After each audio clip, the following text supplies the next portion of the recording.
Good morning. Class 10th के light वाले chapter के 5 वीडियो हुए थे और अंतिम लेक्चर में लॉ ऑफ इमेज फॉर्मेशन हमने देखा था, जो कि कॉनकेव मिरर के सारे केसेस हमने आपके सामने रखे थे। दोबारा रिवाइज करते हुए हम ये बताना चाहते हैं कि अगर कॉनकेव मिरर के सामने कोई ऑब्जेक्ट इनफाइनाइट डिस्टेंस पे रखी हुई है तो उसका इमेज फोकस पे बनता है, पॉइंट शेप का बनता है, रियल बनता है।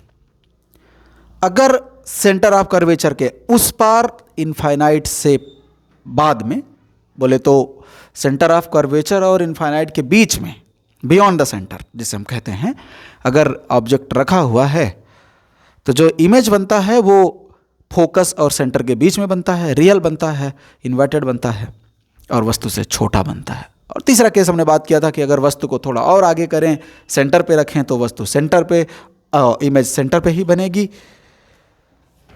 रियल बनेगी, इन्वर्टेड बनेगी और उतनी ही बड़ी बनेगी जितनी ऑब्जेक्ट होती है। ठीक है, थोड़ा सा सेंटर ऑफ कर्वेचर से और उधर ले गए थे। सेंटर ऑफ कर्वेचर और फोकस के बीच में ऑब्जेक्ट रखे थे।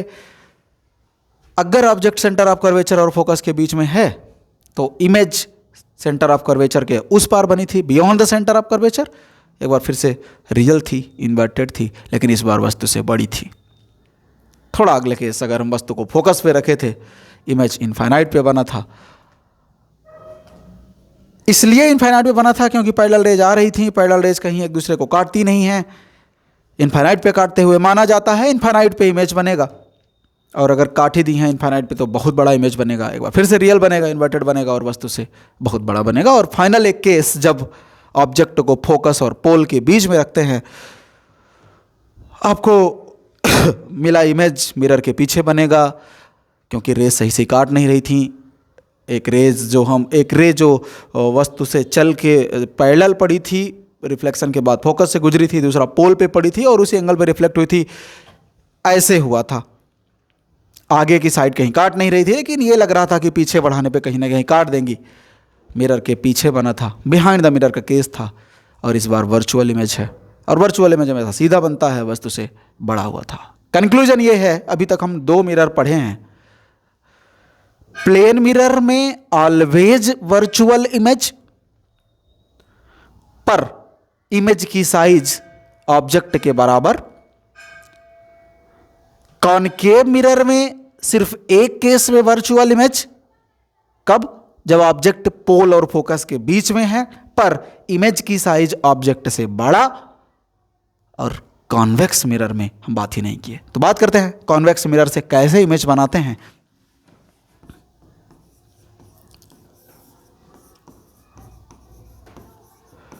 Image formation by convex mirror. आपको याद है कॉन्वेक्स मिरर होता क्या है कि एक मिरर और उसके अंदर साइड पेंट, और अगर अंदर साइड पेंट है तो इस मिरर का संपूर्ण हिस्सा इस पार होगा। अगर हम ये स्फीयर पूरा करते हैं तो इस मिरर का सेंटर यहाँ होगा, फोकस यहाँ कहीं होगा। तो सेंटर ऑफ कर्वेचर और फोकस दोनों उस साइड है, पर ऑब्जेक्ट मजबूरी है आपको यहाँ कहीं रखना पड़ेगा क्योंकि रिफ्लेक्टिंग सरफेस इस पार है। इस पार आपका क्या है? Reflecting surface. तो आपको ऑब्जेक्ट उस साइड रखना पड़ता है जिस साइड रिफ्लेक्टिंग सरफेस है। इसलिए बहुत सारे केसेस यहाँ डेवलप नहीं होते क्योंकि इधर कुछ है ही नहीं, ना फोकस है ना पोल है, तो हम कहाँ कह दें? चाहे यहाँ रखो तब भी वही नाम, यहाँ रखो तब भी वही नाम, क्या कह दें? इसलिए यहाँ सिर्फ 2 केस बनते हैं। एक यह कि अगर वस्तु इनफाइनाइट पे है तो क्या होगा, और अगर इनफाइनाइट और पोल के बीच में है तो क्या होगा। सिर्फ 2 केस। क्यों? फिर से वही डिस्कस करें, क्यों 2 केस और वहाँ क्यों 6 केस? क्योंकि वहाँ जो ऑब्जेक्ट होती थी वो इस पार रखी होती थी, मतलब जिस पार फोकस सेंटर है उस पार अपनी ऑब्जेक्ट है, तो अपने पास ऑप्शन उपलब्ध हैं। इनफाइनाइट पे, सेंटर के उस पार, फोकस पे, फोकस के उस पार, 6 केस उपलब्ध हैं अपने पास। लेकिन वहाँ तो कुछ है ही नहीं, तो एक तो जगह है इनफाइनाइट पे रख दिया और दूसरा कुछ जगह है नहीं अपने पास, तो दूसरा क्या बचा, इनफाइनाइट और पोल के बीच में कहीं भी हो जाए। ठीक है, दो केस डिस्कस करते हैं हम कॉन्वेक्स मिरर के संदर्भ में। Case first, object is eight infinite. बना के देखते हैं, ये है मिरर, अंदर साइड करते हैं पेंट, तब बनेगा मिरर। हमने इनफाइनाइट पे ऑब्जेक्ट रखा है, इनफाइनाइट पे ऑब्जेक्ट रखने से रेज आती हैं पैरेलल। हमने दो रेज यहाँ से पैरेलल ले आया है, वस्तु बनाना है नहीं, क्योंकि इनफाइनाइट पे अगर ऑब्जेक्ट है, इनफाइनाइट को देखा जा नहीं सकता, तो हम ऑब्जेक्ट बना नहीं सकते। नियम फॉलो करते हैं जो लॉ ऑफ इमेज फॉर्मेशन का है, अगर रेज पैरेलल जाती हैं तो उनको फोकस से गुजरना चाहिए, बशर्ते उस पर पेंट है तो फोकस से जा सकती नहीं है, मजबूरी है, ऐसे लौट जाएंगी, सेम ऐसे ये ऐसे लौट जाएगी। पर आपके पास एक ऑप्शन है कि अगर इस रे को पीछे साइड बढ़ाएं तो ये कहीं काटती हुई ऐसे प्रतीत होगी, और सेम ऐसे इस रे को अगर ऐसे बढ़ाएं तो ये कहाँ बढ़ गई पता नहीं।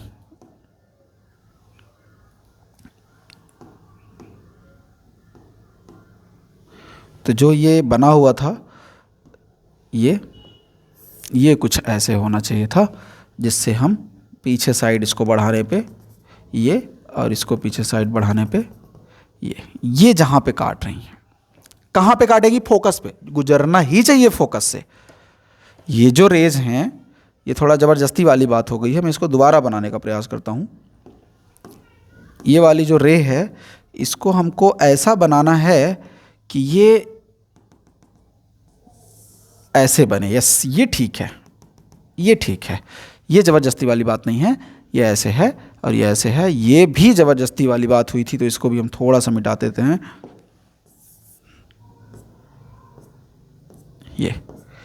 ये कुछ ऐसा होना चाहिए कि इसको पीछे बढ़ाने पे ये यहाँ काट रही है, ये यहाँ सही यहाँ काट रही है। मतलब चलो मैं इसको दोबारा बना देता हूँ, सब अभी कन्फ्यूजन पैदा हो जाएगा और बच्चे कहेंगे कि ये मास्टर मूर्ख है, कुछ गड़बड़ी हुई थी बनाने में, है ना, हाथ ही है यार ना। मैं मान रहा हूँ कि आप लोग हमको माफ़ कर दिए हैं इस गलती के लिए। क्या गलती, हाथ है, हो गया तो हो गया। ये हमने अंदर पार पेंट किया है। गलती जानते हैं क्या है, गलती ये है कि अपने को ना पहले फोकस बना लेना है और बाद में इसको सेंटर बना लेना है। अब ना जो भी रेज आएंगी, इनफाइनाइट पे है, अगर मान लेते हैं कि ऑब्जेक्ट यहाँ गई, तो अपने को ये फोकस से तो गुजरनी ही चाहिए थी, फोकस से गुजर नहीं सकती, उधर जा ही नहीं सकती, तो रिटर्न होगी तो कैसे रिटर्न होगी, ऐसे ही रिटर्न होगी। सेम ऐसे अगर एक रे और होती, मान लेते हैं कि ये रे है, तो इसको भी कहाँ से गुजरना है, फोकस से गुजरना चाहिए, पर फोकस से तो जा नहीं पाएगी, इसलिए ये कहाँ जाएगी, ऐसे लौट जाएगी। अब ये सही है। तो अपने पास ना जो रिफ्लेक्टेड रेज हैं वो कौन सी हैं, मैं इसको थोड़ा किसी दूसरे पेन से हाईलाइट करूँ अगर, तो एक ये वाली रिफ्लेक्टेड रे है, ये वाली, और एक ये वाली रिफ्लेक्टेड रे है, ये वाली। दोनों रिफ्लेक्टेड रेज पीछे बढ़ाने पर कहाँ काट रहे हैं, फोकस पे, और इसलिए हम कहते हैं कि इमेज कहाँ बनेगा, फोकस पे। याद करने वाली बात है कि अगर वस्तु इनफाइनाइट पे होगी तो इमेज कहाँ बनेगा, फोकस पे। कैसा बना है, क्या ये रियल है, नहीं, रियल तो नहीं है। क्यों नहीं है, क्योंकि रे सही से काटी ही नहीं है, हमने ज़बरदस्ती कटाया है। तो कैसा है, ये वर्चुअल है, और अगर वर्चुअल है तो इन्वर्टेड होगा, बशर्ते यहाँ इन्वर्टेड हो नहीं सकता, पॉइंट सेफ है, तो क्या कह सकते हैं इसको, पॉइंट सेफ। और जो दूसरा केस बनेगा इस संदर्भ में, जो दूसरा केस बनेगा वो बनेगा object is between pole and infinite. मतलब हम ये कहना चाह रहे हैं कि इनफाइनाइट और पोल के बीच में, इनफाइनाइट, ये इनफाइनाइट का साइन है, इनफाइनाइट और पोल के बीच में कहीं भी आप रख दो, फर्क सिर्फ साइज का आएगा, लोकेशन का फर्क नहीं आएगा। कैसे, मैं बना के देखता हूं। यह है अपना मिरर और इसके अंदर पार हमने किया है पेंट, ठीक। यहाँ पे कहीं बना है फोकस, यहाँ पे कहीं बनेगा सेंटर, और मान लेते हैं कि ऑब्जेक्ट हमने रखा है यहाँ पे। हम इमेज फॉर्मेशन के नियम को फॉलो कराते हैं। जैसे इमेज फॉर्मेशन का नियम क्या है कि अगर एक नियम तो आपको फॉलो ये वाला कराना पड़ेगा कि पैरेलल रे जाएंगी तो कहाँ से गुजरना है उसको, फोकस से, पर फोकस से नहीं जा पाएंगी क्योंकि उस पर पेंट है। तो यही जो ट्रेसिंग है, यही ट्रेस आगे ऐसे बढ़ जाएगा। दूसरा क्या कहता है, दूसरा हम अक्सर फोकस से ले जाके पोल पे पैरेलल कराते थे, पर फोकस पे जा ही नहीं सकती तो हम कैसे पैरेलल कराएंगे। तो अपने पास लास्ट वाला नियम बच रहा है कि कहाँ ले जाएं, पोल पे। पोल पे ले जाएंगे तो उसी एंगल पे ये रिफ्लेक्ट हो जाएंगी। पर अगर यही रे हम पीछे बढ़ाएं तो ये जहाँ पे काटती हुई प्रतीत हो रही हैं वहाँ पे बना है एक बढ़िया इमेज, और ये जो बना है इसका नाम हम लेते हैं ए डैश बी डैश, ये जो लिया है इसका नाम है ए बी। कहाँ बना, आप लोकेशन बता सकते हैं, पोल और फोकस के बीच में। ये वाला पॉइंट फोकस था, तो हम ये कह सकते हैं कि इमेज कहाँ है, इज बिटवीन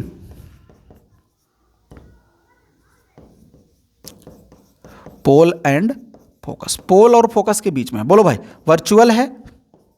हाँ वर्चुअल। काहे वर्चुअल है? जबरदस्ती कटवाए हैं। सही सही रे तो काटी ही नहीं है, सही सही वाली तो गई मिरर पे पड़ी, लौट आई। हमने पीछे बढ़ा बढ़ा के कटवाया है, रिफ्लेक्टेड रेस काट ही नहीं रही थी, है ना। तो वर्चुअल है, और वर्चुअल इमेज हमेशा सीधी होती है। और यहाँ दिख रहा है कि ये स्मॉलर देन ऑब्जेक्ट है। अच्छा, स्मॉलर देन ऑब्जेक्ट को एक शब्द में हम कहते हैं डिमिनिस्ड। क्या कहते हैं? डिमिनिस्ड। कंक्लूजन ये है कि अगर मिरर कॉन्वेक्स हुआ तो दो ही केस हैं। अगर वस्तु इनफाइनाइट पे है, ऑब्जेक्ट इनफाइनाइट पे है, तो इमेज बनेगा फोकस पे, वर्चुअल इमेज बनेगा पॉइंट शेप का। और अगर पोल और इनफाइनाइट के बीच में कहीं और है, प्रिंसिपल एक्सिस पे कोई और लोकेशन है ऑब्जेक्ट की, तो डेफिनेटली कॉन्वेक्स मिरर उसका इमेज फोकस और पोल के बीच में ही बनाएगा, वस्तु से छोटा बनाएगा, सीधा बनाएगा। इसीलिए जो वाहन होते हैं, वाहनों के पीछे जो साइड व्यू मिरर होते हैं, उसमें हम कॉन्वेक्स मिरर का यूज करते हैं। एक बढ़िया क्वेश्चन है कि जो साइड व्यू मिरर है, कौन से, किसी भी कार वगैरह में, दोपहिया वगैरह में, कहीं भी व्हीकल्स में जो साइड व्यू मिरर है, साइड देखते हैं ना कि बगल से कौन आ रहा है, एक्सीडेंट ना हो जाए, है ना। तो जो साइड व्यू मिरर है उसमें हम क्या यूज करते हैं? कॉन्वेक्स मिरर यूज करते हैं। क्यों यूज करते हैं? क्योंकि यह हमेशा वर्चुअल, इरेक्ट और स्मॉलर ऑब्जेक्ट बनाता है। अगर आप थोड़ी देर के लिए सोच के देखिए कि आप कॉनकेव मिरर यूज कर दिए, और कॉनकेव मिरर जब यूज कर देते हैं तो कॉनकेव मिरर तरह तरह की इमेज बनाता है। वस्तु जब बहुत दूर है तो आपको दिख ही नहीं रहा है, वस्तु जब पास आ गया तो पता चला उल्टा इमेज दिख गया, कार की पहिया ऊपर दिख रही है, मुंडी नीचे दिख रही है, सब गड़बड़ हो गया। भाई साइड हम क्यों देखते हैं? एक्सीडेंट बचाने के लिए, पता चला एक्सीडेंट बचा रहे हैं, हो और गया। इसलिए कॉनकेव मिरर में फिक्स नहीं है, तरह तरह की इमेज बनते हैं भाई। इनफाइनाइट पे है तो पॉइंट दिखेगा, मतलब बहुत दूर गाड़ी है, आपको पॉइंट इतना दिख रही है, कहाँ पता कर लोगे कितना तेज आ रही है। थोड़ा और पास आई, अब उल्टा इमेज बनना शुरू हुआ, बिल्कुल उल्टा इमेज बन रहा है। ठीक है, उल्टा इमेज कब तक बनेगा? जब तक फोकस पे नहीं आ जाएगी। फोकस पे भी उल्टा इमेज बन रहा था, बहुत बड़ा उल्टा इमेज। और जैसे ही फोकस बहुत करीब होता है, इतना लंबा फोकस नहीं होता जो वाहनों में लगा है, मतलब एक्सीडेंट होने के लिए पर्याप्त है। अब जैसे ही आपको सीधा इमेज दिखना हुआ, फोकस किस पर आई, तो इतना बड़ा इमेज सीधा बन गया कि सिर्फ चक्का दिख रहा है, इतना, जहां ना होना हो वहां भी हो गया एक्सीडेंट। इसलिए वाहनों के साइड व्यू मिरर में कॉन्वेक्स मिरर का यूज क्यों करते हैं? क्योंकि हमेशा वर्चुअल, इरेक्ट और स्मॉलर ऑब्जेक्ट इमेज बनता है। ठीक है, कॉन्वेक्स मिरर का ये केस क्लियर है। हमने 3 मिरर पढ़े हैं, और तीनों मिरर की एक खास विशेषता है। क्या विशेषता है? जो प्लेन मिरर हमने पढ़ा है, वो ऑलवेज वर्चुअल,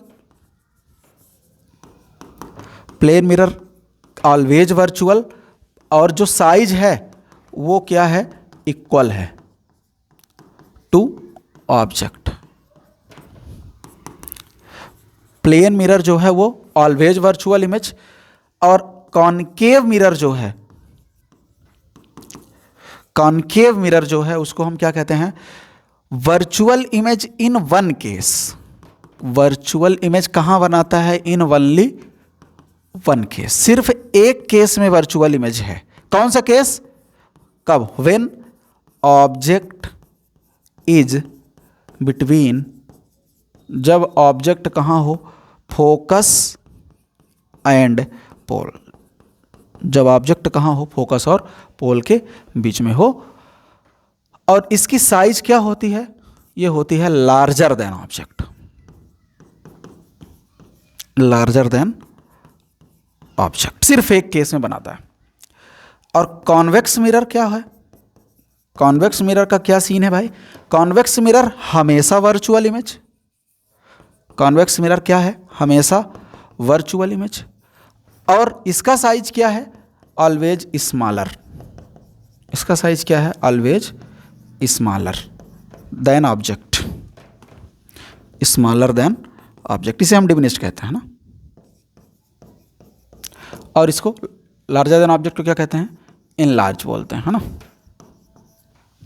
ठीक है, एक क्वेश्चन मैं आपसे करूं क्या, उस मिरर का नाम बताएं जो वर्चुअल इनलार्ज इमेज बनाती है, उस मिरर का नाम बताएं जो वर्चुअल इनलार्ज इमेज बनाती है। तो हम क्या कह देंगे, देखो वर्चुअल तो ये बना रही है और लार्ज इमेज कौन सा बना रहा है, कॉनकेव मिरर। उस मिरर का नाम बताएं जो वर्चुअल और इक्वल इमेज बनाता है, तो वो प्लेन मिरर है। लेकिन उस मिरर का नाम बताएं जो वर्चुअल और छोटा इमेज बनाता है, तो वो कॉन्वेक्स मिरर है। ठीक है, तो हमने ये कॉन्वेक्स मिरर की बात किया, कॉन्वेक्स मिरर के संदर्भ में, और सारे मिरर का भी कंक्लूजन दिया है हमने, इमेज फॉर्मेशन के सारे नियम खत्म किए हैं। आगे हम साइन कन्वेंशन और मिरर फार्मूले की ओर बढ़ेंगे। तब तक देखते रहिए वीडियो। Thank you.